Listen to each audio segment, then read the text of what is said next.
Yesterday we began learning about silent consonants. And so we talked about 3 letter pairs which have silent consonants.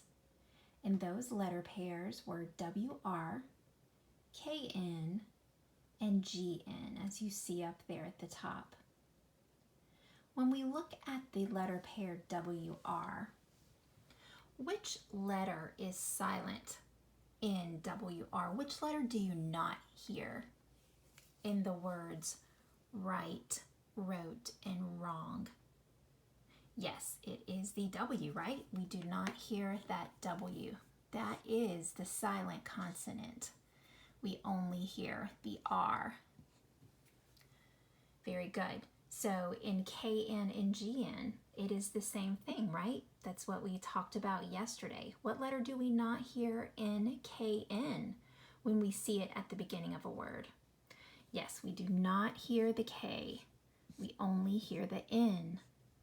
Not, knit, knee. And the same for GN. As I said, we don't see, this one isn't very frequent. We don't see it very often. But it does the same thing. Which letter is silent? It is the G. It is not gnat. It is gnat. Gnaw, gnome.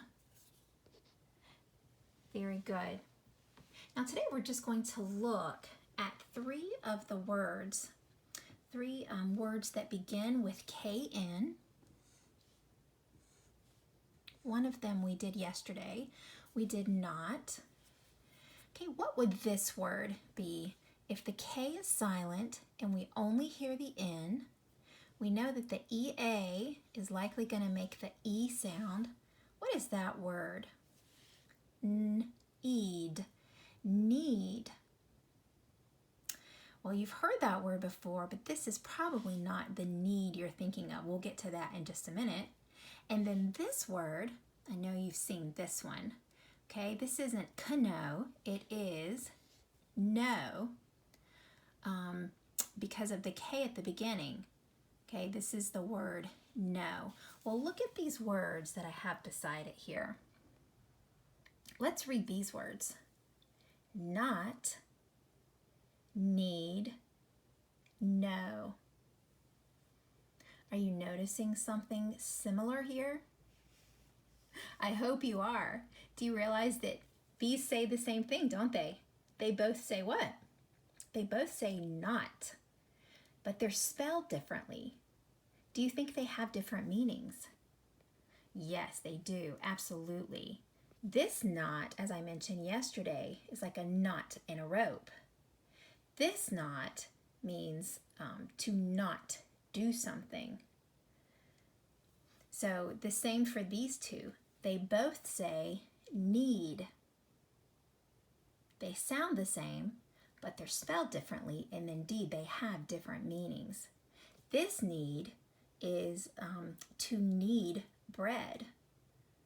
I don't know if maybe if you've seen mom or grandma or someone bake bread. I think we talked about this in class before, how you have the dough and you basically turn the dough and push it, turn the dough and push it. That is kneading.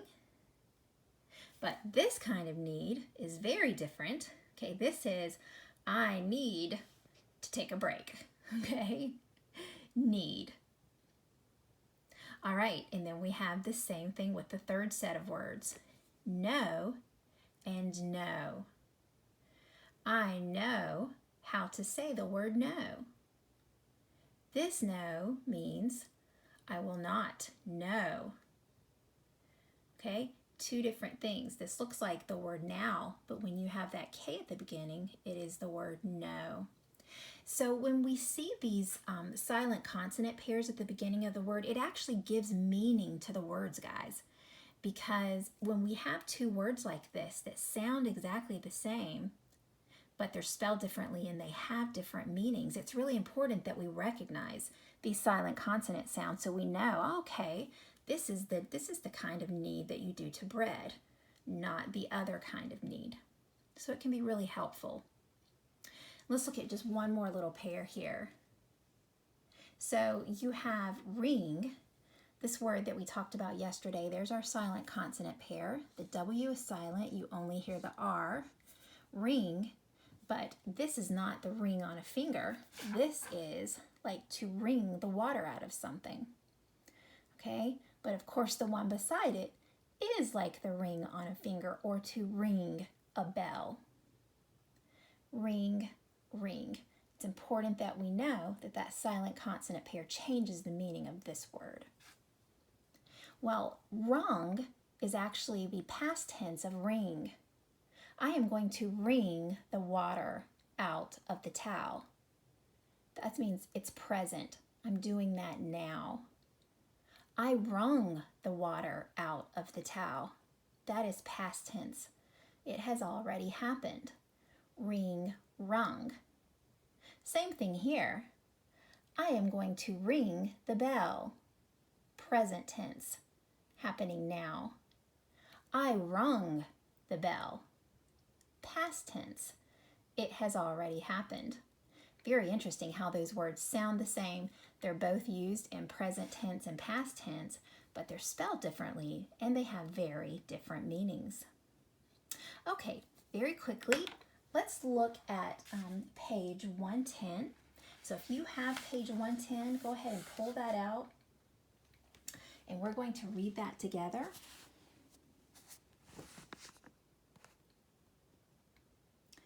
So if you have that, you can just put that in front of you and read along. Follow along with your finger.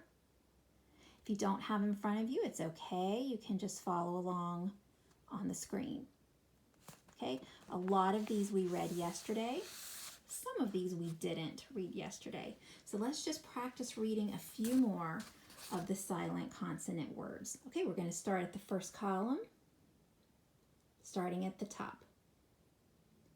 Not, knack.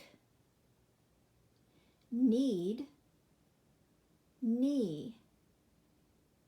Know, known.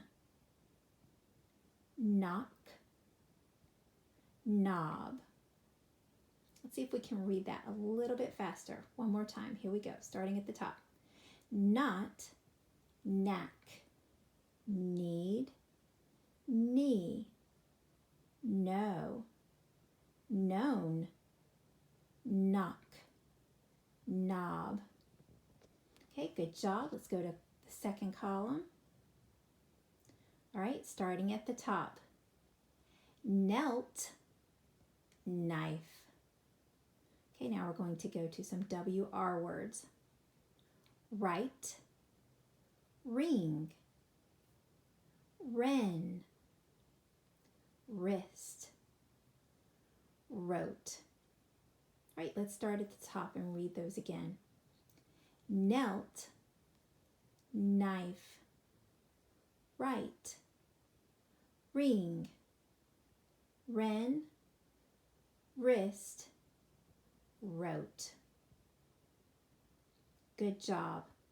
I hope you're getting the knack of reading these silent consonant words. All right, let's do the third column. Right, wrong. Wretch, wreath. Rung, and two of the GN words, gnat, gnaw. Okay, let's read that third column a little faster. Here we go. Right, wrong. Wretch, wreath. Rung, gnat, gnaw. Good job, guys. So you can note in all of these words that the first consonant is silent.